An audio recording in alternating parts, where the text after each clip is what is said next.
कि मेरी एजुकेशन ज़रूर गवर्नमेंट स्कूल के अंदर हुई है और हिंदी माध्यम का विद्यार्थी रहा हूँ और ABCD भी है वो 6ठी क्लास के अंदर है वो पहली बार सीखी थी। लेकिन मैंने उन विद्यार्थियों को चुनौती पेश की थी और उन चुनौती को मैंने हर जगह पर है उसको प्रमाणित भी किया है। मैंने मेरे जीवन की जो सबसे पहले शुरुआत की थी वो पटवारी से की थी। सबसे पहले मैं है वो पटवारी लगा था, उसके बाद में है वो ग्राम सेवक लगा था, उसके बाद में 3rd ग्रेड टीचर था, उसके बाद में 2nd ग्रेड टीचर था, फिर असिस्टेंट जेलर में RPSC टॉप की थी, फिर है वो स्कूल लेक्चरर था, फिर इसी स्कूल के अंदर जिस स्कूल के अंदर आज मैं आपसे मुखातिब हो रहा हूँ, इसी स्कूल के अंदर मैंने एक एग्ज़ाम दिया था असिस्टेंट कमांडेंट का, उसमें भी मैं है वो सिलेक्ट हुआ था।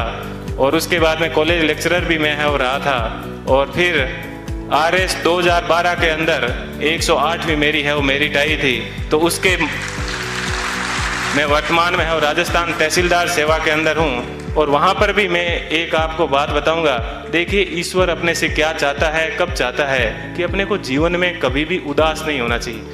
RS के अंदर मेरी 108वीं मेरिट थी और उसके अंदर मेरे को DSP मिल रहा था, लेकिन दुर्भाग्य ऐसा रहा कि मैं है वो फर्स्ट वेटिंग में रह गया। थोड़ा सा मुझे दुख हुआ कि यार अपन फर्स्ट वेटिंग में रह गए। और उसके जस्ट 1 महीने के बाद में है वो IAS का एग्ज़ाम था दिसंबर के अंदर। 4-5 दिन दुखी रहा, लेकिन मैंने कैसे ही अपने आप को मैनेज किया। और देखिए दोस्तों, मैनेज करने का क्या बेनिफिट मिला कि जो DSP बनना था वो D आगे से हट गया और मैं SP बन गया।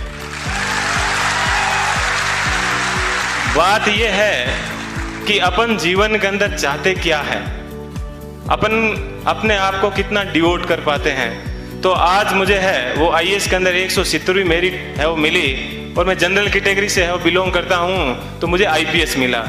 मैं यहाँ पर रुका नहीं हूँ, मैं वापस तैयारी कर रहा हूँ। और इस बार मुझे आशा है कि हिंदी माध्यम के अंदर IAS में किसी की अभी तक फर्स्ट मेरिट नहीं आई है। और मेरी ये पूरी की तमन्ना है कि कम से कम मैं यहाँ उस स्थान तक है वो पहुँचूँ। कि जीवन आपको सिर्फ कहा जाता है कि 84 लाख योनियों के बाद में एक बार आदमी को जीवन मिलता है, तो बहुत ही शानदार आप लोगों को है वो जीवन मिला है। इस जीवन को आप एंजॉय कीजिए, कभी भी घमंड मत कीजिए। चाहे आप जीवन में कुछ भी बन जाओ, हमेशा बेहतरीन रहिए। और आप लोगों से मैं वो आशा करता हूँ कि अगले साल जब प्रोग्राम होगा तो आप सब लोग हैं वो यहाँ पर आने का मौका मिले। थोड़ी सी देर पहले मैं देख रहा था कि मालाएं कम पड़ रही थी, तो अगले साल इतनी संख्या माना कि सब मालाएं कम पड़ जाए, ठीक है। इतनी संख्या में यहाँ पर आना और तब इनको है वो रियल खुशी होगी। इस कोचिंग संस्थान को पुनः मैं एक बार इस कोचिंग संस्थान को बहुत बहुत धन्यवाद देता हूँ। हमेशा दिमाग में एक बात ध्यान रखिएगा कि मुझे किसी मैगजीन के कवर पेज पे आना है। मुझे भी जीवन में उसी दिन खुशी हुई कि इस बार जब PD के ऊपर सब जगह पर मुझे कवर पेज के ऊपर है वो जगह मिली। ऐसी चीज़ हमेशा ध्यान रखना कि मुझे क्रॉनिकल PD सब जगह कवर पेज पे मिला। और आज क्रॉनिकल पे प्रेम सुख डेलू के नाम से या यूट्यूब के ऊपर अनेक वीडियो चलते हैं, तो मुझे बेहद खुशी होती है। आप भी अपने जीवन में ऐसे टारगेट रखना और हमेशा युवाओं को है वो प्रेरणा देते रहना। कभी सिलेक्शन होने के बाद में ये मत कहना कि ये एग्जाम बड़ा हार्ड है, हमेशा ये कहना बहुत इजी है और यदि मैं कर सकता हूं तो आप भी ये एग्जाम है वो कर सकते हो। एक बार पुनः आप सभी लोगों को है वो